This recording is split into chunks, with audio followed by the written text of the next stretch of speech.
Everybody, welcome to the show. It's me, Matt Slick. You messed up already. You listen to Matt Slick Live. Hey, today's date. Today's date is 2/28, or last day of February 2025.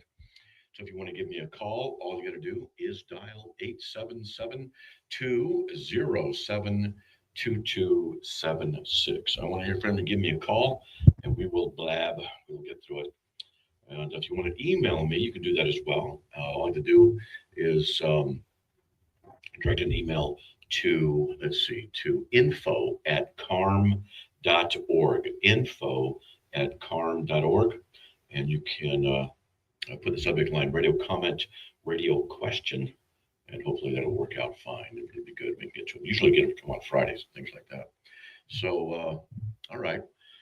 And let's just jump right in. And let's get to Alberto from Georgia. Alberto, welcome. You're on the air. Yeah, good evening, actually. Yes, sir. Good evening. Victor Capital Punishment for all the lawyers, judges, and politicians, and mayors and governors that have murdered innocent little babies in the womb, like 17 11. I don't know. Well, yeah, maybe we should. Yeah, maybe we should. I don't know. It's just something to talk about to see if that's doable, right? But say why don't They make the law of the land. why do you, wait? Okay, you say why don't they? Then you're saying you're asking why doesn't the government do it? Why does the government do it? Why does the courts do it? Why don't the states do it? Well, that's something you have to talk to them about. I don't know why. I'm not a political analyst, but that's what I would say is it should be abortion should be illegal. Killing babies should not be legal. Yeah, I'm with you. Right. So we should send them to prison for 30, 50 years. Each mayor, governor, politician, lawmakers, send them to prison because they're the ones who legalize all these murders and innocent little babies, right? Oh yeah, you can make a good case for that. Absolutely. Yep. Mm-hmm. That's right. So my other question is this. Yeah. Because my other question is this. Why do people say the pen is mightier than the sword?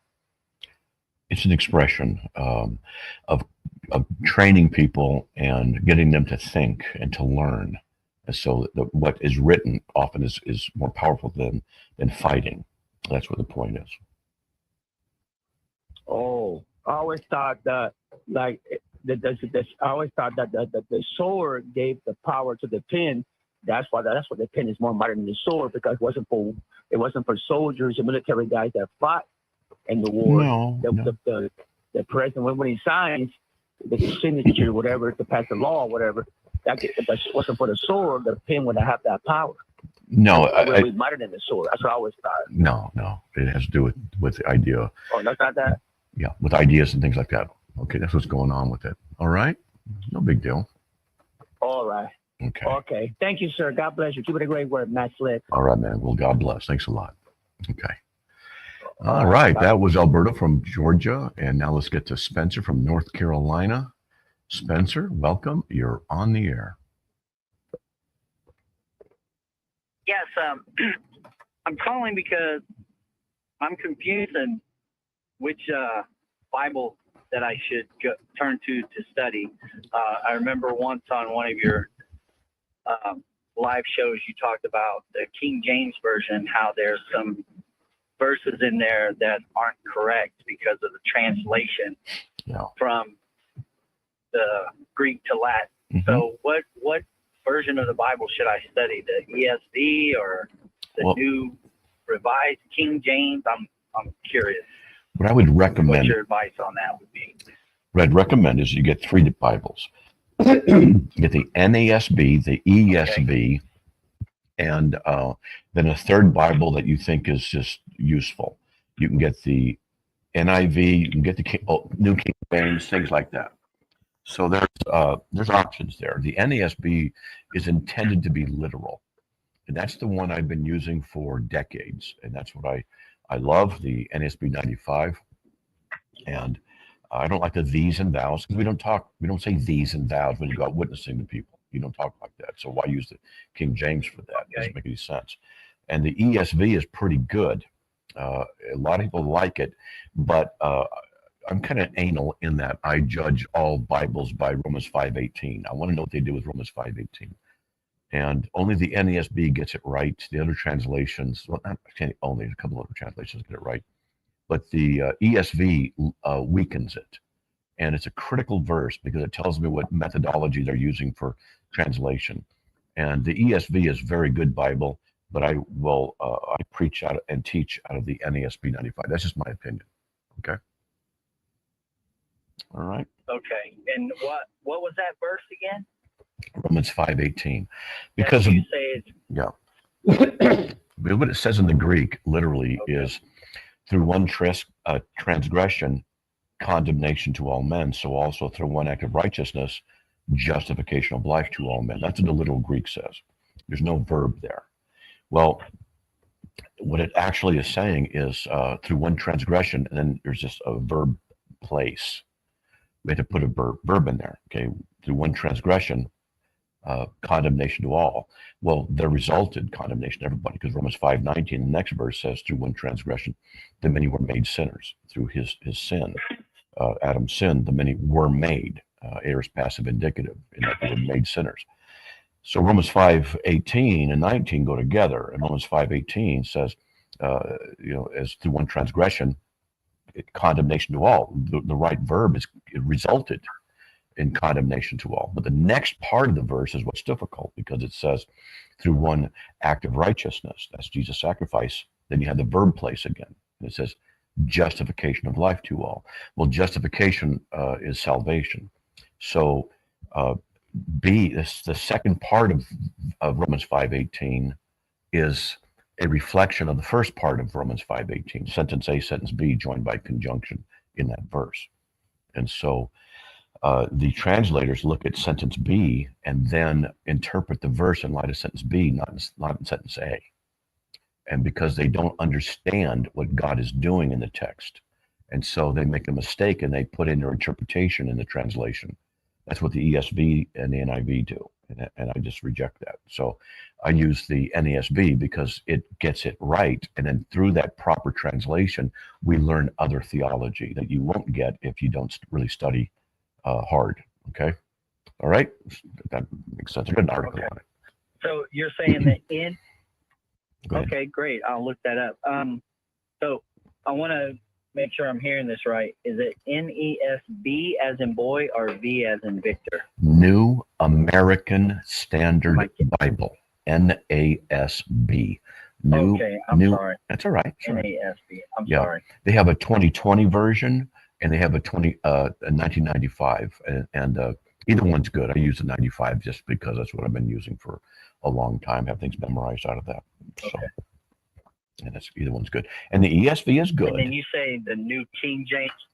Yeah, you can try the New King James. Study out of, right? Well, I would recommend all three. I would use the NESB as a more literal translation. And then when you go to a different Bible and they're not quite exactly the same, why? And you have to understand something about translation. Like, for example, in Spanish, to say, I'm hungry, you say, yo tengo hambre. But what it literally is in the Spanish is, I have hunger. Yo, I tengo, I have. Hambre, hunger. I have hunger. Well, if you translate literally, you say, I have hungry or hunger. But we don't talk like that. We say, I have hunger. That's more, okay, it's smoother, but what we really say is, I'm hungry. So then it gets smoother and smoother. So the NASB is like the first translation of the English. It's trying to be a little bit more literal. The ESV is a little bit closer to a smoother version, and the NIV is even further closer. So it just depends what you're looking for. Me, I want literalness as much as possible. And Laura, she says the LSB. What does the LSB stand for? Luther Legacy Standard Bible. I think because it's based off the NASB and puts in Yahweh as instead of Lord, which I like too. So I may move over to the LSB because it's just the NASB, which is it's the same thing. So okay. And then just the old King James Standard version. That's what I've always grew up with. Yeah, that's fine. Yeah. But it gets Romans 5:18 real because wrong, for we don't example. speak. We don't. Okay. Yeah. And we don't speak like that anymore. Right. I remember once I was using the King James, Great. and I was in Thank Southern you so much. California. In Southern California, I went to the beach, and I quoted a verse out of the King James, and a guy looked at me like, "What are you doing, dude? We don't talk like that." And it just stunned me. And I said, "That's it. I will never do that again." Right. So, okay. All right. Great insight. Thank you so much. All right. Well, God bless. Have a good night. Okay. Talk to you God later. bless you. Okay. You Bye-bye. too. Thanks. Bye. All right. If you want to give me a call, the number is 877-207-2276. Why don't you give me a call? Let's get to Jamal from Winston-Salem, North Carolina. Jamal, welcome. You're on the air. Good evening, Master Greg. Thank you for taking my call. Hey, Always a man. pleasure as usual, sir. Hey, man. I like talking to you too, buddy. So what do you got, man? That's good to hear. Before I forget this, you talked to a lady that was trying to push for women pastors. Yeah. And how did the conversation go? Oh, yes. She said that, well, what if your community has a lot of their men locked up? I said, what? That's still no excuse. If there's some men left, then as Matt Slick would say, those men need to step up. That's right. So unless every man is locked up, you still have some men that should step up. That's right. That's right. Yeah, see, people, what they'll do is they'll say, well, the circumstances warrant us going against God's word. That's what they're doing. Right. And I think I said to her, I said, I'd fly out there and spend 2 weeks out there and examine men and make sure that they're good and raise up a few and appoint a few and come back out in 2 months, and make sure they're good and, and work with them. It's not that hard. They just need to be devoted to the King of the universe and humble before God. That's what we need. Now teach them how to preach, teach them how to teach them how to do. I wouldn't do that with people. I'm not saying I got it all down. I'm perfect, but we don't need to have women there. We don't need it because the Bible says no. Okay. Yeah, but plain and simple. I was going to paraphrase that for you, but I'm glad you reiterated that because, of course, you said it better than I would have paraphrased. Let's see. So for my question, and hopefully this isn't blasphemy. It's just something I was thinking about, and I'm not really into annihilation. It's just again, something I'm trying to wrestle with. I can help you out why it's a problem. But go ahead. Okay, all right.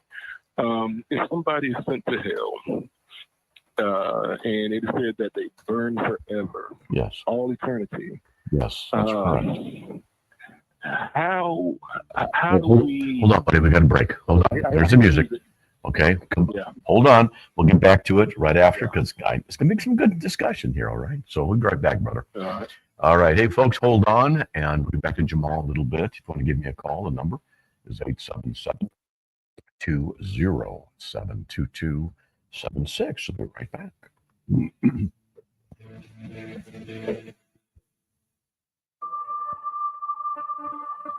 As a veteran, you get a lot of advice. But wisdom's harder to come by.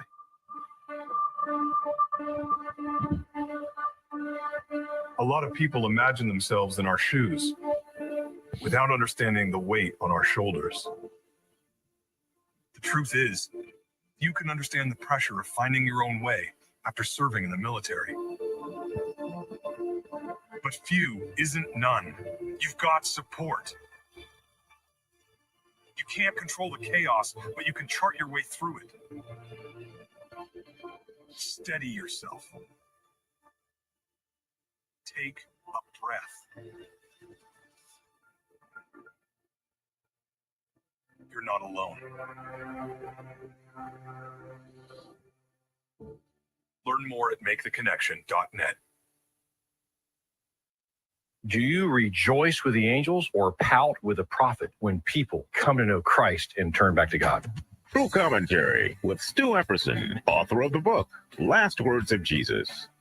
The saddest part of the book of Jonah that causes many to wish that it ended in chapter 3 was the fact that this pouting, pugnacious, petulant, pitiful prophet was sad, broken, and wanted to die because Nineveh turned back to God. You see, the whole summary could be put this way. Jonah presented, Nineveh repented, God relented, and Jonah resented. How about you? Are you compassionate with the compassion of God? Because God showed Jonah compassion. God pursued him so he could pursue Nineveh. Be passionate, be celebrating for lost souls to come to God. That's the greatest thing you can do, is bring others to him and celebrate with the angels. Don't pout with the prophet. True Commentary with Stu Epperson, author of the book Last Words of Jesus. Available now in bookstores. Learn more at lastwordsofjesus.com. Some kids never smile. They're embarrassed by their crooked teeth. They want braces like the other kids, but their families can't afford them. Some may even try to straighten their teeth themselves. That can make everything worse. Luckily, there's Donated Orthodontic Services, a program from the American Association of Orthodontists. It helps provide orthodontic treatment to kids and teens whose families can't afford it. For kids who apply, are approved, and are matched with a volunteer orthodontist, it can be life-changing. Their treatment is in the hands of an expert, a licensed local orthodontic specialist who improves their smiles by correctly aligning teeth and jaws. Some kids think they'll never smile again, but Donated Orthodontic Services may help them smile with confidence. To link to the application and eligibility requirements, visit AA. It's Matt Slick Live, taking your calls at 877-207-2276. Here's Matt Slick. All right, everyone, welcome back to the show. If you want to give me a call, all you have to do is dial 877-207-2276. Let's get back on with Jamal. Hey, buddy, you're back on, man. Hey. Okay. So with annihilation, I guess. Right. And I kind of struggle to use that term, but if somebody goes to hell and said that they burn forever, could it not be that they get some kind of temporary punishment and then, okay, sorry for your luck, this is what you did, this is your punishment, now I'm going to erase you from existence because there's a problem with that. Burn forever is terrible. There's a problem with Right, that. See, the reason they would be punished is because they broke the law. That's what sin is. So they'd be punished according to the law, which means they would then fulfill the requirements of the law, having satisfied God by their suffering, by the law. Well, if that's the case, why are they annihilated? Why aren't they redeemed? Because they then have met the requirement of the punishment due to the law breaking. See, it's a problem. Okay. Yeah, annihilationists don't have. Some annihilationists hold that position and don't have a good answer for it. Now, here's another thing. Always in the Bible, punishment is experienced. When I did research on this, I looked at different words for punishment. I wrote 182 articles related to the issue of annihilationism. 182, and so I've really gone through it quite a bit. Now, here's the thing: is that I just thought of something. But anyway, punishment is experienced. We don't find any place in the scriptures where someone who's punished, they don't get punished. What? So you apply to annihilationism. They say that punishment is non-existence. Well, how is non-existence a punishment? Right. It's not. You're not experiencing anything. So here's a logical dilemma. So I'm going to say condition 1, condition 2, condition 3 in time. Okay. Condition 1 is non-existence. That's before you're born, before you exist. Condition 1 is just nothingness. There's nothing. There's not nothing. It's not punishment. It's not reward. It's just nothing. Condition 2 is you're alive, and let's say you're going to be annihilated. Okay, let's say you're a bad guy, and then that's condition 2. Okay, you die, and condition 3 is annihilation. It's nothing. It's exactly the same thing as condition 1. Just nothing. Yeah, I was thinking. So if condition 1 and condition 3 are identical, then how is it that condition 3 is punishment when condition 1 is not? Oh, man. It's a logical problem. Furthermore, yeah, Furthermore, now what they'll do is they'll say the word eternal is aionios, okay, or eternity of eternities, aionios ton aionion, forever and ever. And they'll say that. And they'll say aionios deals with the word age, and it's correct. They do. It deals with the word age. And they'll say the ages of the ages. So you'll be punished for an age, then you're set free. Universalists use this argument, and the annihilationists kind of borrow some of those arguments. And so they'll say, well, you'll be punished for a while, then you're annihilated, which that first problem we talked about. Or they'll say that some of that annihilationists will say, excuse me, I had a hiccup there. Some will say that when you die, you just cease existing because that's your judgment. Well, then, but you don't experience anything. There's no punishment. It's just nothing. Just nothing. Right? That doesn't make any sense. Right. So then people say, he'll destroy your soul in Hades. Yeah, what does the destruction mean? And then I did searches on the word destruction. I mean, I really did a lot of research. A lot. And there's different kinds of destruction. Oh, the word has a wide variety of meanings. I'm not saying we just transfer the meanings from different places, but I'm just saying you can't say destruction means non-existence. They assume it does, Beware the one who could destroy both body and soul in hell. See? That means they both cease to exist. Well, where does it say they cease to exist? That's what destruction means. Really? Well, then why did they want to destroy Jesus? Or a wineskin is destroyed, but it's still sitting there. When it bursts open, it's destroyed, but it's still there. So I'm just saying you can't say that. And so what they'll do is they just read into the text and say, that's what it means. Well, how do you know it's what it means? They just assert that it is. And then sometimes they say, well, it's just too horrible a thing to go on forever. So I say, okay, so then you're saying based on your personal preferences, that's why it's not going to be forever, because it's just too horrible. That's you talking. Yeah. Nothing in the Bible says, thou shalt not be suffering forever, for it is too horribleth. Nothing says that. So the annihilationists don't realize they are inserting into the text a great deal of meaning. It's bad. And we have in 2 Peter 2:9, the present punishment of King. I mean, I did a lot of research on this stuff. I did a great deal of research. And so annihilationism, in my opinion, is very unbiblical and needs to be abandoned. It needs to be annihilated. How about that? Okay. Oh, nice. Oh, that's a brilliant pun. That was just so good. I'm proud of myself. Yeah. Okay. Yeah. Hopefully, your wife can come in there and say that was a good one, because I know she has some things that she does not agree with. That whole ring on the forehead that you talk about. Yes, that's right. Or she gives me that that eyelids that are half masked while they're staring through your soul. Those wives can do that kind of thing. Yeah, she'll do that to me sometimes too. And I just turn around or actually, what I try and do is walk backwards without going up and down as I walk. Just kind of glide backwards and go back out of the room. Just like like a statue. Into the hedges. That's right. That's right. Just like Homer, into the hedges, just disappear. That's it. All right, brother. While your wife has been talked about, I am a proponent of her being on the radio. Oh yes. So if you can make that happen, that'll be very nice. I really I keep talking to her about it, and I'll tell her this was an unsolicited thing that you said that. She has so many medical problems, so many things she's suffering through. And I said, hon, look, just call in, and she and I'll just be talking on the phone. That's all it's going to be.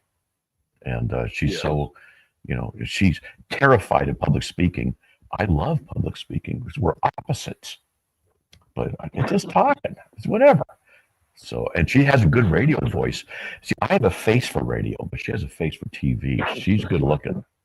She looks good. I look like a bag of logs that's rolled down the hill through a mossy swamp and then landed on there, and some bullocks, had fun with the bag afterwards. That's what I look like.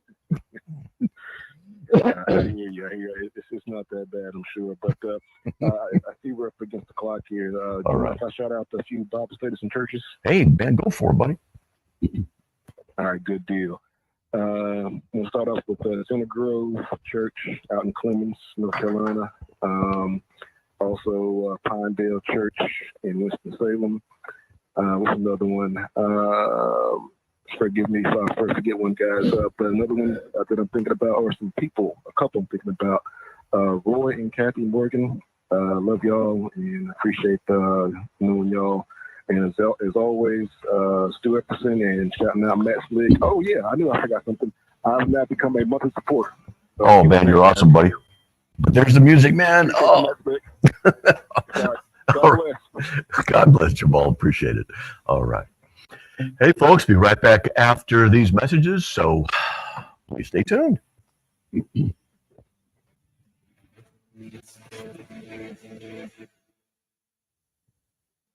Here are the contest rules for the Truth Network. Prizes won are not transferable, redeemable for cash, or exchangeable for any other prize. All prizes must be redeemed for the station within 30 days of winning. Only one prize per household from any station of Truth Broadcasting within any 30-day period. The rest of our contest rules are listed under the About Us link at our website, truthnetwork.com. Thanks for playing and listening to the Truth Network. From Loveworth Finding Ministries, here's pastor, teacher, and author Dr. Adrian Rogers with a treasure from the Word. What is the favorite word of the little toddler in your house other than no? Why? Don't get exasperated when they keep asking why.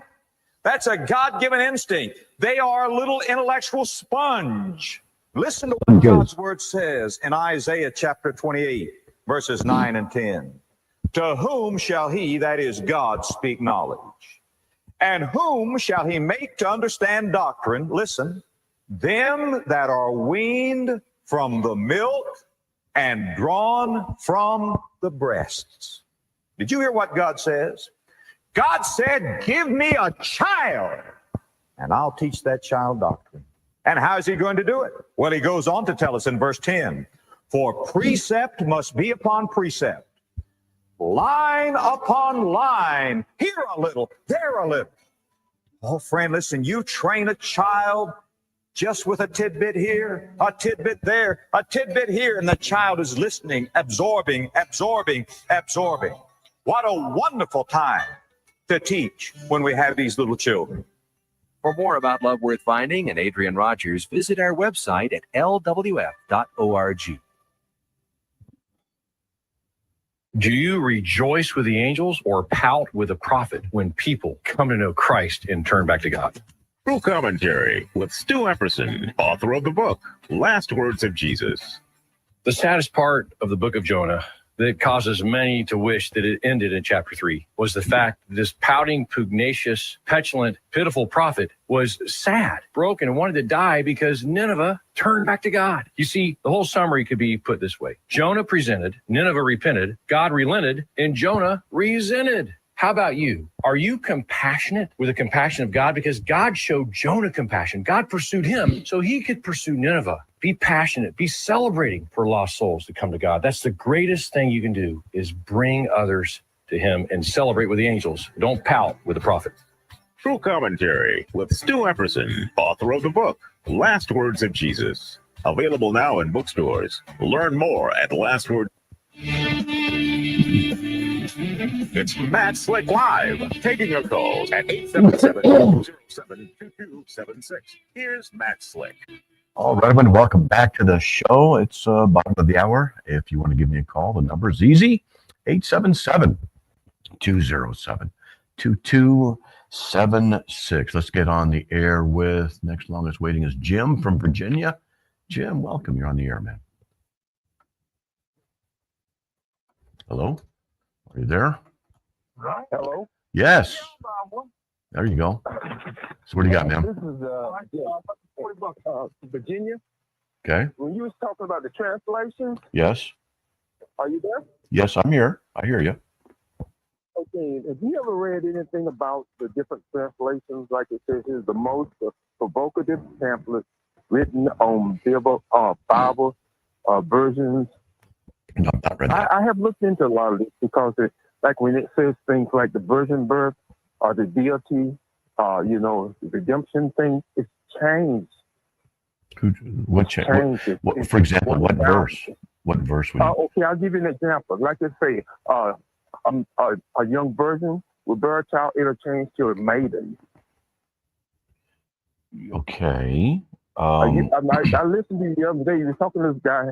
He sounded like a Jesus monk or something. But they're actually going out and changing the Bible version to water down the word. Okay, I'll give you another example. Well, some do. Thomas Johnson was speaking on Genesis in Genesis 2:22 when it says when Isaac told Abraham, he said, "My father, the wood and the fire." He said, "Where's the lamb?"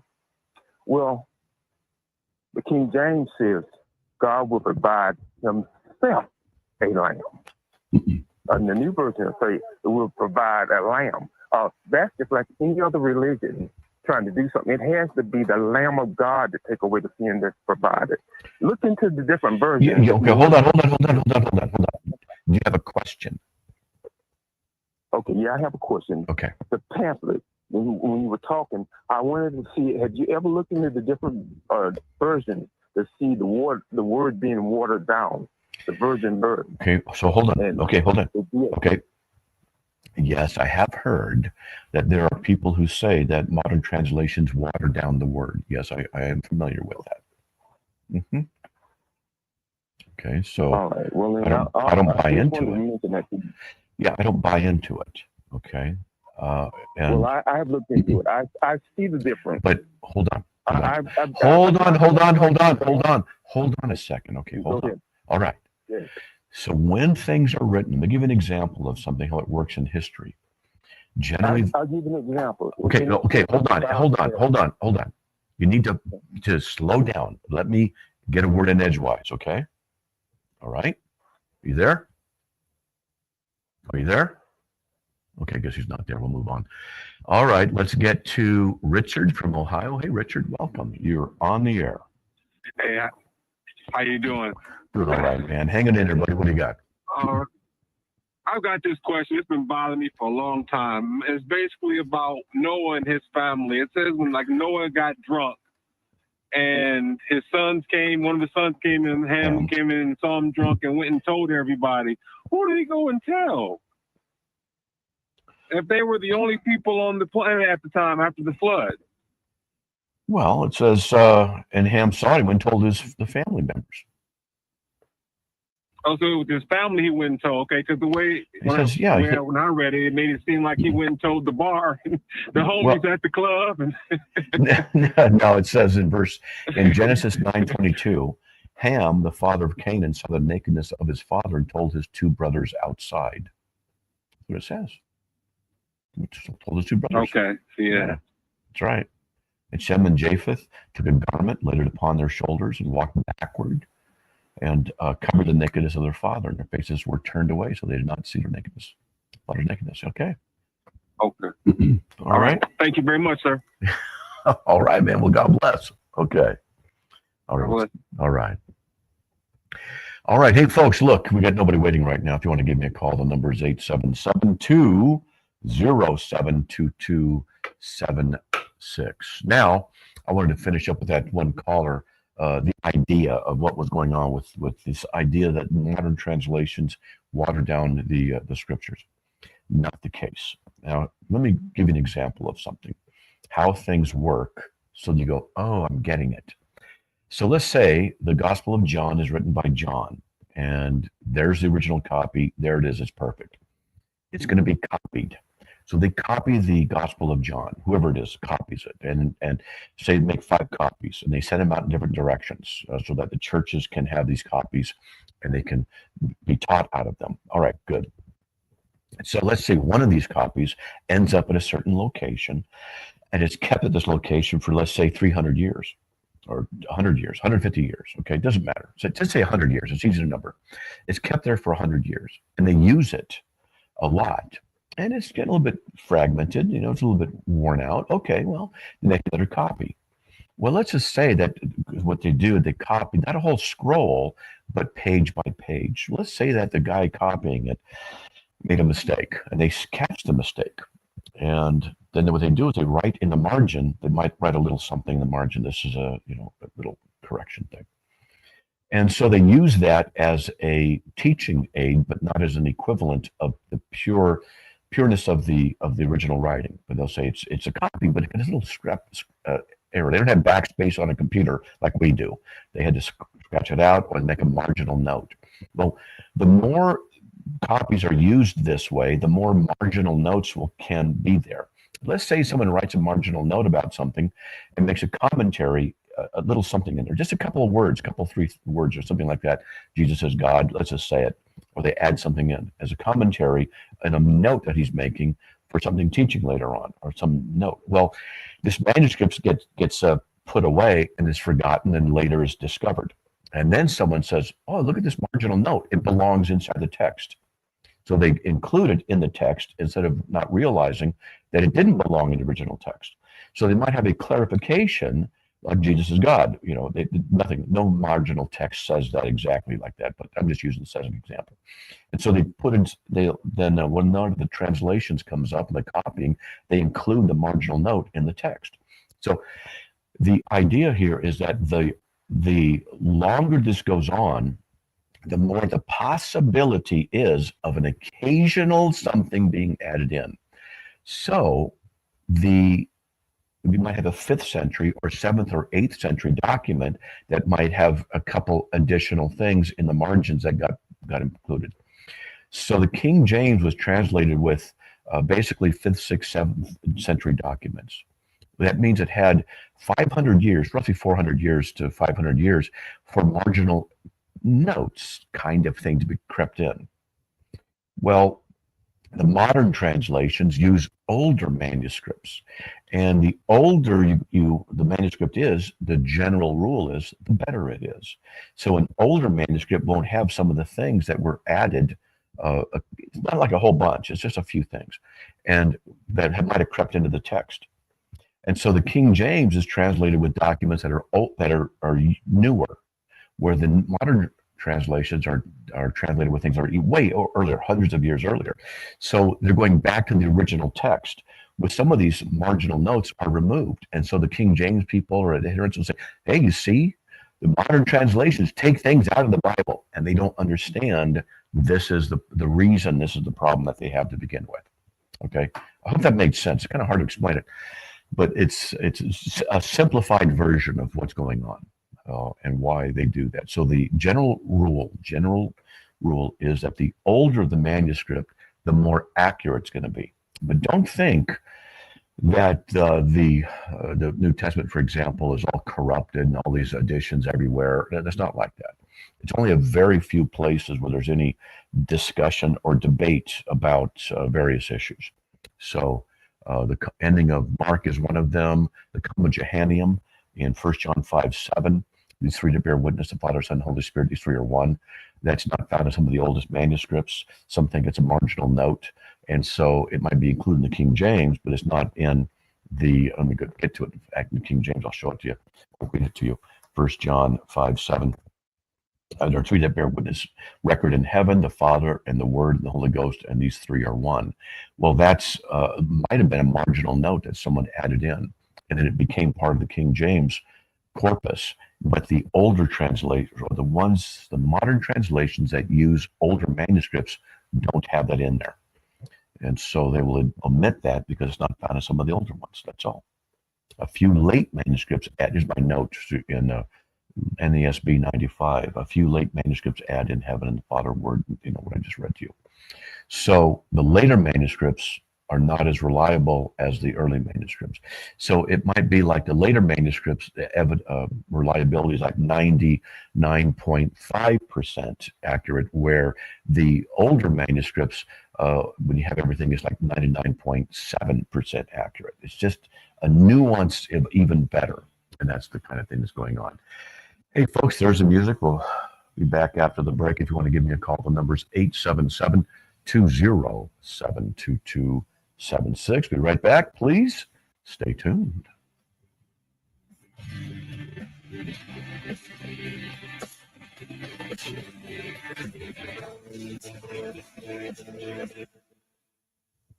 Each word is a testimony. A million some my mistakes, so couldn't keep your love away. However far away from home, that's how far your love will go.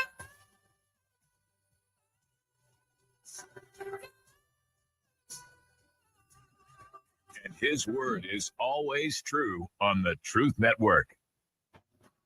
I spent a lot of time in the garage, but even more time in the rain and mud. In 95, I helped tow your moving trailer. And in 09, it was sparks from me, your chains, dragging behind your truck that accidentally started a wildfire. Spark a change, not a wildfire. Visit SmokeyBear.com, brought to you by the U.S. Forest Service, your state forester, and the Ad Council. Only you can prevent wildfires.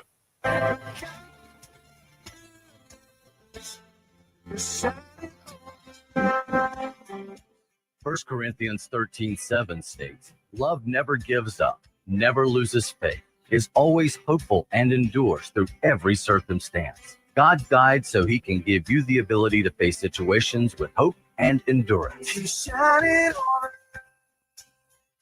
And that's the voice of truth.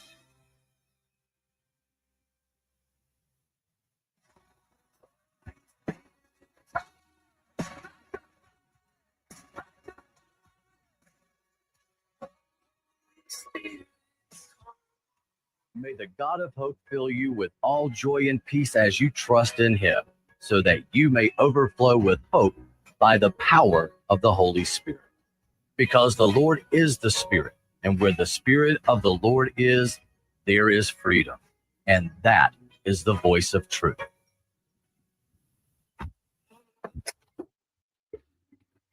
Mama, what does the chicken say? Chicken. Oh, okay. What?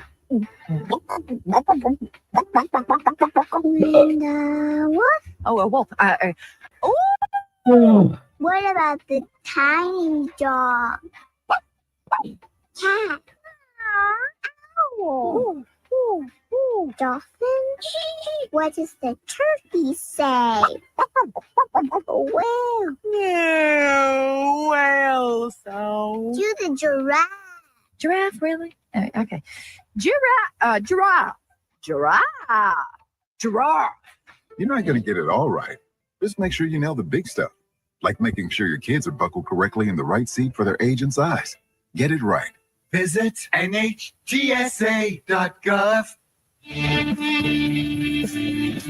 It's Matt Slick Live, taking your calls at 877-207-2276. Here's Matt Slick.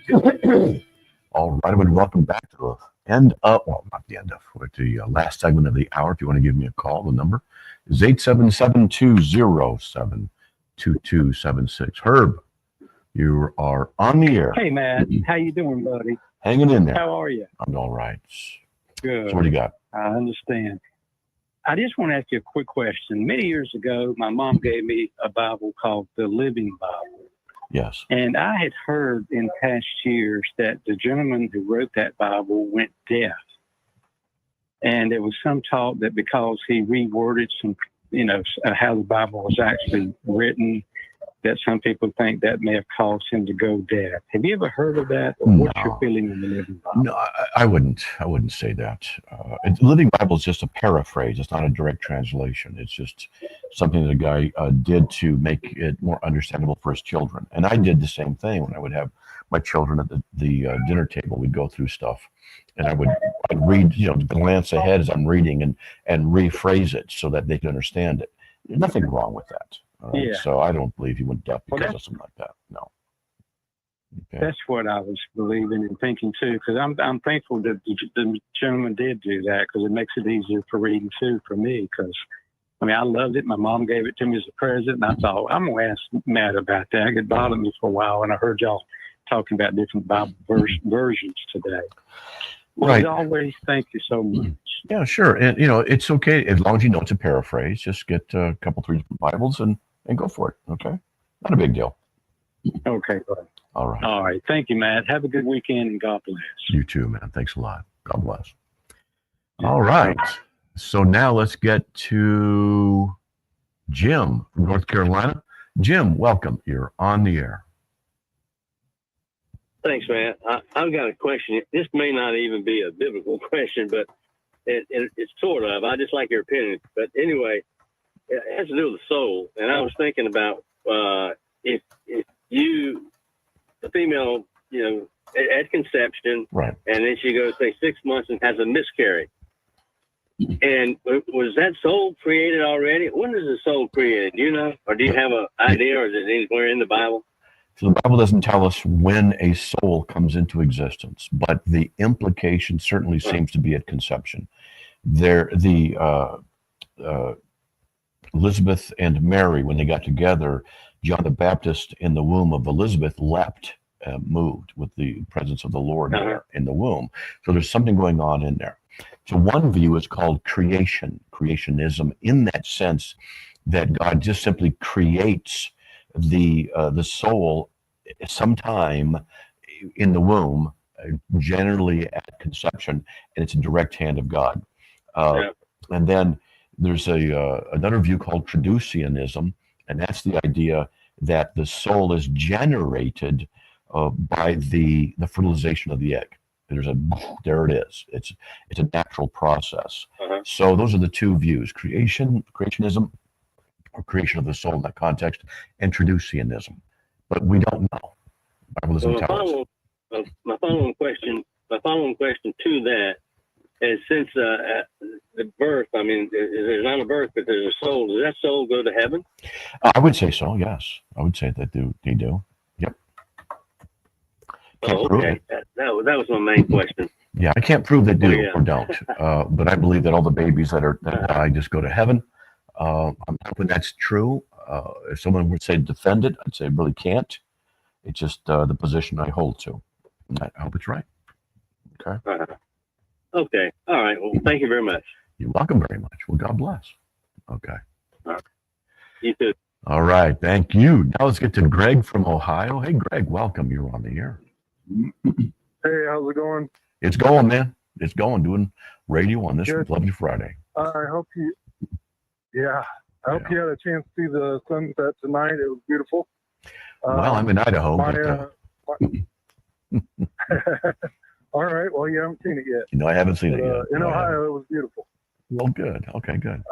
Just wanted to get with you. I had heard you mention your thoughts on the Catholic Church a little bit, and I was raised Catholic, and I've kind of walked away from it after listening to the Truth Network. Good. More and more. Good. And I'm just curious if you think any Catholics are in heaven. Yeah. And also wanted a little bit of just your thoughts on. I've got some family members that are diehard liberal Catholic, and just wanted to get your thoughts on that as well. Okay. Well, what I say is that anyone who believes official Roman Catholic theology will go to hell. That's why I say official, and I mean they worship and serve Mary. They believe in the repeated sacrifice of Christ in the Mass that cleanses you repeatedly of sins. That you only cleanse for a little bit. You got to do good works in order to be saved. Along with this stuff, all this is false stuff, and those are it's a false gospel, false Mary, and they have a false priesthood. So if they believe in official, they just believe official stuff. No, they're lost. But there can be lots of Christians who are going to heaven, Catholics, who are going to heaven, in spite of Roman Catholic theology. So it is certainly possible. Yeah, I'm glad to hear you say that. So yeah, I agree. I know, I very much agree with your thoughts on that. Good. Yeah. Those are the main reasons I walked away from the Catholic Church. So good. Yeah, it's a false church. It's an apostate false church, teaches a false gospel, a false priesthood, and a false Mary. And it's bad. And the priesthood, I include in that the Eucharistic supper that they do, and they misunderstand stuff. They don't get it. And their sacrifice in the priesthood, you have to go back weekly because it's like the Old Testament priest. They have to go back over and over and over for sacrifice and cleanse it again and again. They don't have the one true sacrifice. They don't understand. So they're lost. Yeah, among other things. Right. Same with the Eastern Orthodox. Okay. All right, buddy. You got good? Yeah. Any thoughts on the liberal view? I just can't understand calling yourself a Catholic or even a Christian and the liberal view. I just wanted to see what your thoughts were on that. Literal view of what? Liberal. Oh, liberal. Sorry. Well, it depends. Democrat. Yep. Nope. My fault. That's okay.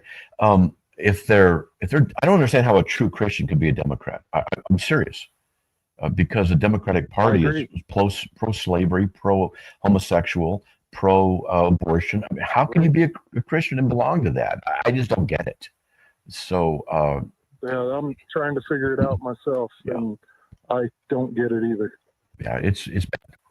So they need to repent of that, and I'm not a Republican either. I'm not a Democrat or Republican. I'm an independent. But right. So that's me. Agreed. Yeah. I'm a constitutionalist. I'm the same way. I'm not a diehard Trumper. Yeah, he's good insofar as he holds to the Constitution. That's it. Sure. So, okay. All right, sir. I appreciate it. All right, man. God bless. Thank you. Okay. You too. All right. Bye. All right, we got nobody waiting, but we do have a starred question. We have some questions that come in, and I'm going to get this one. What's my relationship with Sean McCraney? I haven't talked to him for a few years now, so I don't know. All I know about Sean McCraney, I hope he's somehow by chance listening in Salt Lake City, but he went off the deep end theologically, and pretty bad. So there you go. All right, bad. All right. Hey, let me give you a heads up on this week. I was the board of directors and we were at the National Religious Broadcasting Network. They're outside of Dallas, Texas, in Grapevine, and I got back late last night. So it was really interesting. There were hundreds of booths and stuff. I just walked around and made a lot of interesting contacts, some great conversations. One great one was I met a woman who overheard me witnessing to a Seventh-day Adventist guy. I'm always witnessing. And she heard me say hypostatic union, and she clued in on that phrase. She goes, people don't say that, And she said, I was listening to you, and you got it right. She looked down at my name badge, and she goes, oh, it's...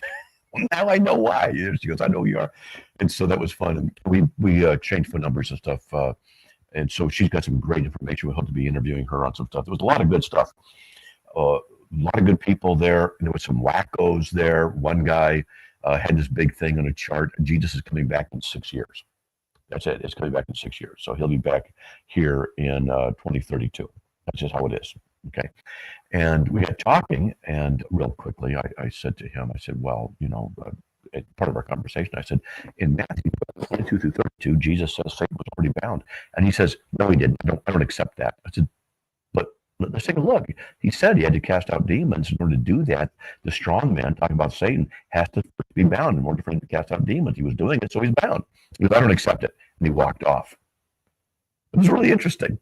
And some others. And then I'm going to put my phone up to the camera that I have here. Oh, come on, there we go. That there was this one booth, and let's see. I'm going to put this up here. I don't know if you guys can see it. If it's backwards, it looks like it is. Yeah, on the phone. Let me see if I can mirror this so that I can get it to. Let's see if I can do this. Mirror my camera. I'm going to try this. Let's see how that looks. Oh, that looks better. At least I'm thinking it looks better. So we'll see how it comes through. Daily decrees for divine healing. They had this whole booth on that. And, oh, man, it was so bad. Daily decrees for divine healing. And so I took a picture of it. Let's see, what else does it say? Your decrees for it. It's like, you don't decree anything. It's just ridiculous. I gave her the side eye. I saw her, the author, this big booth and all this stuff. I gave her a side eye. I'm like, oh man. So it's like so much heresy, so little time.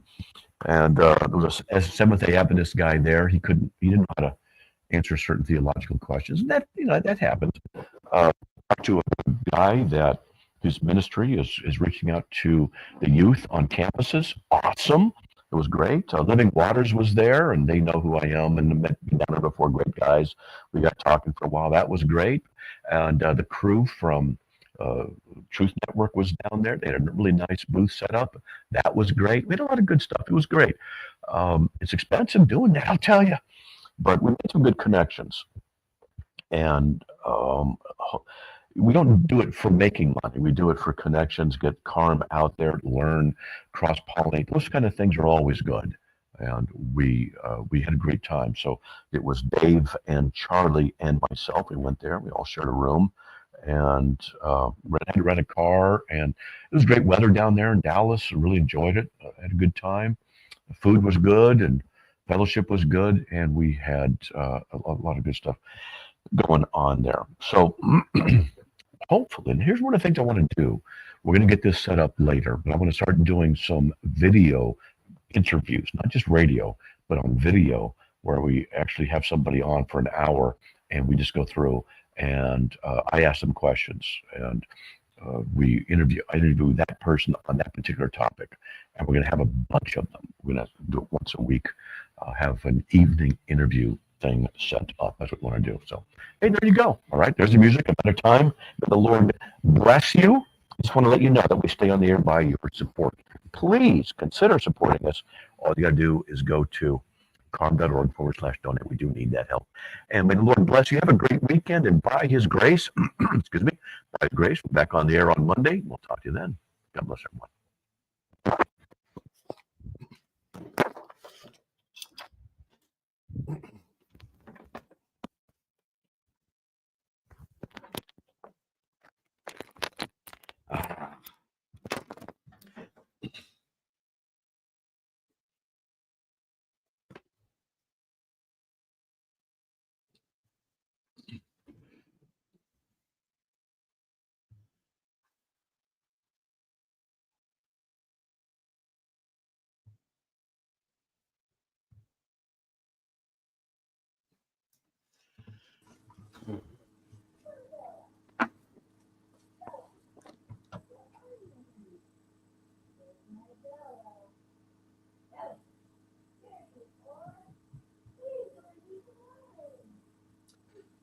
All right.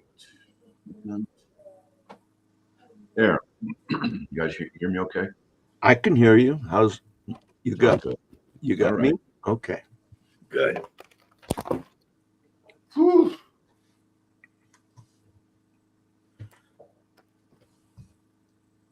All right.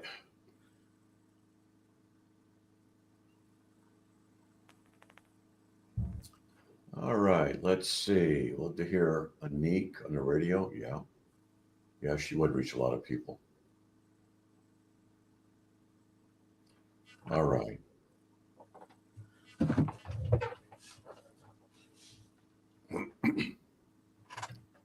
All right. Well, I sure enjoyed that broadcasters convention. Yeah, it was good. It was worth going to, I think. Yeah, oh yeah. Met some interesting people, got some interesting pointers, pointing us in the right direction of how to streamline or improve our technical abilities. You may already know how to do it, but I learned a lot, that's for sure.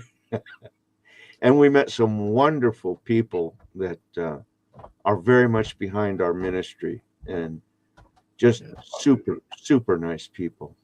Oh, yeah. A lot of good people. It was great. I'm glad we went, and it was just good. Yeah. Well, anybody got any comments, question? I don't see any. Well, if we go to another convention, I promise you I'll bring my CPAP machine, because somebody told me, and I don't know if it was true or not, but just in case it was, they told me I have a profound snore that kept them awake. So I don't believe it myself, but out of mouth of two witnesses, someone else, my wife is another one. So I suppose the fact has been established biblically. Yeah. Yeah, but we had a good time though. I liked how you answered one of the questions during a lull that I'd starred. That was good. Oh, live on the air. Yeah. Yeah, that might be a new way to kind of get some people to do that. And then you put it there and I can if we have time, there was when there's no callers. But yeah. And that was perfect because there was just a little lull, and so you took that opportunity. I thought that was great, Matt. Well, good. I'm glad. Okay. I was particularly encouraged by your answers about the Catholic Church. Ken of Catholic. Of course. Saved. I was a practicing Catholic when the Lord grabbed a hold of me and saved me. So yes, a practicing Catholic can be saved, but he led me out of that Catholic church when that happened. I couldn't stay in good conscience knowing or discovering what I did discover from the biblical point of view. And I think if a Catholic is saved in that fashion, he might find himself leaving the church right away. I got to tell you, though, I knew a couple of Catholics that stayed in the church because they wanted to be a witness from within the church. I couldn't do that in good conscience, but they could. I don't know how long they did it. I've lost touch with them, and I don't know if they finally completely left the church, but their idea was to stay and witness from within, which I thought was commendable, but didn't fit my conscience, so I couldn't do that. But yes, Roman Catholics can be saved, just as you say, in spite of the official doctrines they teach. In spite of. Yep, there's a basic gospel message that can be discerned. Yeah. I mean, they taught me accurately about the deity of Christ, the virgin birth, his vicarious atonement. They taught me correctly on those things and on the Trinity, so that I was primed when witnessed to with a more complete vision of biblical texts and their authority. So yes, it's possible. Don't lose hope. That's right. It is possible. Oops. Sorry about that.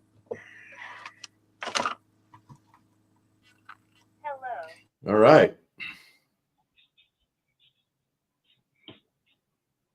I think people can be saved in any religion, but staying there is a different thing. God chooses who he chooses and draws who he draws, and You can certainly save a lot of people in different religions, but he calls them out of those. Yeah. Absolutely. I couldn't stand. I couldn't stand to be in anything unless I'm getting fed and I'm hearing truth. That's right. How's your church? Is it growing? No, we're still small. Okay. What it is. It is. It's all up to God, and we just sit and trust in that, and we just keep sharing truth. And a lot of people are doing things a lot more online, which I don't like. But if you're sick and you can't go, I understand that. But we're called to fellowship together and to be there together at church. So yeah, my soul grieves when I don't go to church. It really does. Good. Yeah, I had a very seasoned Christian who I respected a lot, who told me not to pay too much attention to growth. He said it's not necessarily a sign of a healthy church. He goes, because something that grows very quickly is a tumor. He says, so growth isn't a measurement of how good something is, and don't use that. If you've got a good fellowship and the people there are praising God and helping each other in the faith, then you've got a good group. Don't pay attention to the growth. That's not essential in a church. So be careful of growth. We had an aberrant church in where we lived in Orange County, quite aberrant, way off the mark on things that became popular, and their growth was so fast and so big. They said, see, we must be doing something right. But no, they went off the mark quite profoundly, and as would any tumor in the body. Yeah, Paul said that the inaccurate teaching of, I think it was Hymenaeus and Philetus, was like a canker. He said, like a cancer that needs to be cut out. So, yeah, be careful. I love your fellowship, Laura. I've been there, and you guys are spot on and very encouraging, and the kind of fellowship that you want to go to. Well, thank you, brother. You been to her church? Yeah, Charlie came when he come and stayed down with us after my son-in-law passed. Oh, that's right. Okay. We were there before too, one time. Yes, you were. Yeah, and both times I enjoyed everybody there, and they were just wonderful to associate with. Okay. And the food was good. Yeah, they're good people there. They are. Yeah. Well, okay. When nobody's coming in, I guess those days off kind of took the edge off, huh? Nobody to come and be hostile with you or be nice to you. Sometimes I like the hostile ones because it gives you a chance to set something straight, and that always encourages me. Well, for a Friday, I was really surprised that the calls just kept coming in, especially after a whole week of not being on the air. I think a lot of people were wondering if you were going to be on the air, and then to have, call after call after call, that was good. Yeah.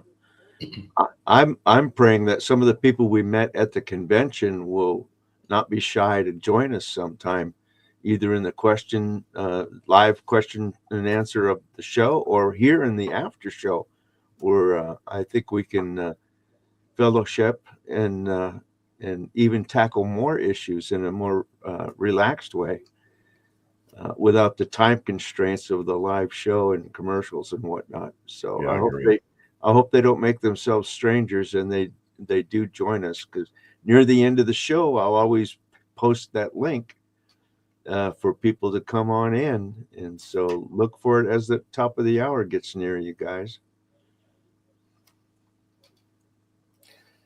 All right, then. I think what I'm going to do is go check on Neek, and I'll be online again later. I don't know where, but I'll give it a shot. Later, Okay. huh? Well, let me know on my phone where you'll be, and I'll try and make it. Okay, we'll see. Okay. All right. God bless everybody. You too. Thank you. All right. We'll see you.